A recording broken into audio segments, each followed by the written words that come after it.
Hello everyone, so welcome back to my channel. So today I am going to explain about the classification of bone. So how bone can be classified? It can classified into these ways, that is classification according to its shape, its developmental classification, then regional classification and structural classification. So these are the four ways can be classified. Now moving on to the first one, classification according to shape. According to shape, bone can be classified into long bone, short bone, irregular bone, flat bone, pneumatic bone, sesamoid bone and accessory bone. In that, the first one, that is called as the long bone. We'll see how it can be classified. The long bone means, in the previous videos already I have mentioned about this. It consists of an elongated shaft which is called as diaphysis and the two expanded end which is called as epiphysis, which is smooth and articular. The diaphysis part, that is a shaft, it mainly consists of three surfaces separated by three borders. It have a marrow cavity and also a nutrient foramen which is away from the growing end of bone.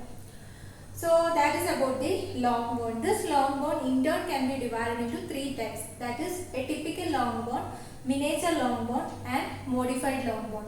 Now moving on to the first one, what is this typical long bone? Typical long bone means it have all the features of long bone, like it has diaphysis, two epiphysis.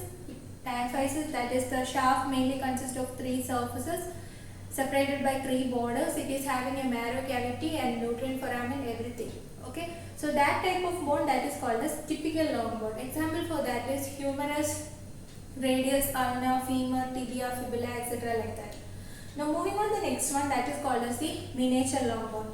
Miniature long bone, if you see in the diagram, it has only one epiphysis. That is the miniature long bone. Example is metacarpal and phalanges.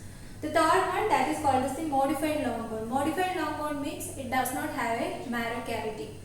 So example for that is clavicle. So that is about the long bone. Now under shape, the second one is called the short bone. Short bones are shaped like cuboid or scaphoid, that is boat shape, etc. like that. And this short bones especially you can see in the carpal bones and tarsal bone. Next one, that is the flat bone. Flat bone, it resembles like shallow plates and form boundaries of certain body cavities. That is the bones in the vault of the skull, the thoracic cage, okay, that is the ribs, sternum, scapula, etc. The next one is called as irregular bone. The bones which are irregular in shape. Example for this is bones in the base of the skull. That is especially you can see the sphenoid bone, okay. Then the first and second cervical vertebrae, etc. like that. The next one, which is called as pneumatic bone. Pneumatic bone is also an irregular bone, but it containing certain air-filled spaces lined by epithelium. Okay. Example for that is the maxilla, sphenoid bone, ethmoid bone, frontal bone, etc. So what is the function of this pneumatic bone? So the pneumatic bone, it makes the skull lighter in weight, it adds resonance to the voice and also acts as an air conditioning for the inspired air. So that is about the pneumatic bone.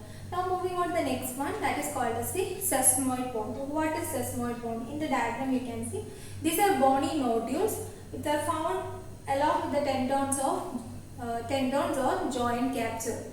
And these are related to an articular or non-articular bony surface, and the surface which comes in contact with covered by hyaline cartilage, it is lubricated by a bursa or synovial membrane.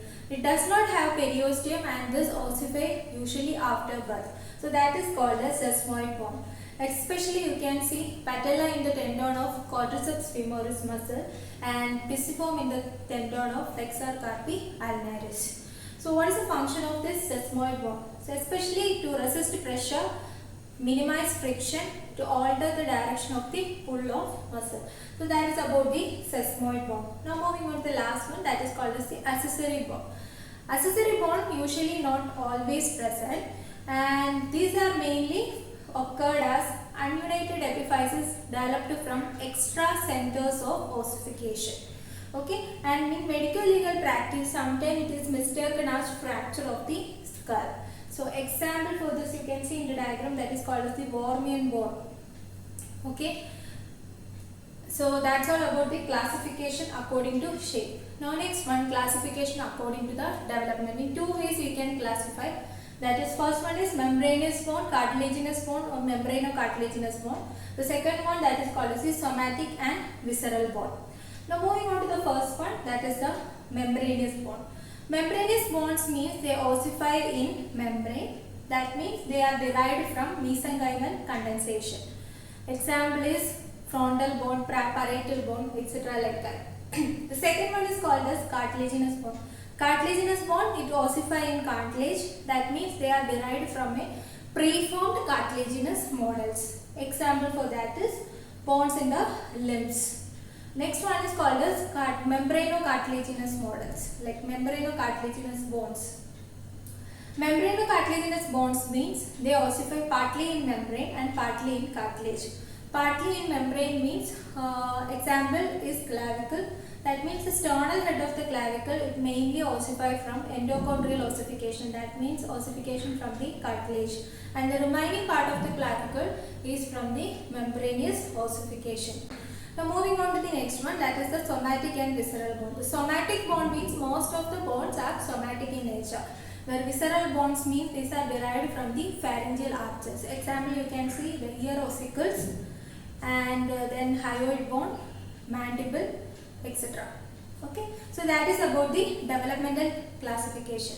Now moving on to the next one, that is the regional classification. So what is this regional classification? So region wise it can be classified into two, that is the axial skeleton and appendicular skeleton. So axial skeleton includes the thoracic cage, skull, vertebral column and thoracic cage. That is called axial skeleton. And the appendicular skeleton, that includes pectoral girdle along with the free upper limb, pelvic girdle along with the free lower limb. So that is about the regional wise classification, which is the axial and appendicular skeleton. Now moving on to the last one, that is called as the structural classification. Structural classification can be done macroscopically, that means with the help of our eye, and microscopic view. So macroscopically it is divided into two, that is the compact bone and cancellous bone. These terms. So now which is compact bone? The compact bone is dense in texture and it is extremely porous. And this compact bone especially we can see along with the cortex of long bone. Now moving on to the next one, that is the cancellous bone. This cancellous bone is open in texture and mainly made up of a network of trabeculae. In between the trabecular spaces, it is filled with red bone marrow. Moving on to the microscopic classification, that is, first one is called as lamellar bone, the second one is called as woven bone, third one is called as fibrous bone, then the next one is called as cement and dentine. So the first one, that is called as the lamellar bone. So what is this lamellar bone? Most of the human matured bone, whether it is a compact or cancellous bone, it is mainly composed of a thin plate of bone which is called as lamellae. If in case of compact bone, microscopically you can see these are arranged in the form of Haversian canal. That means arranged in the form of concentric cylinders.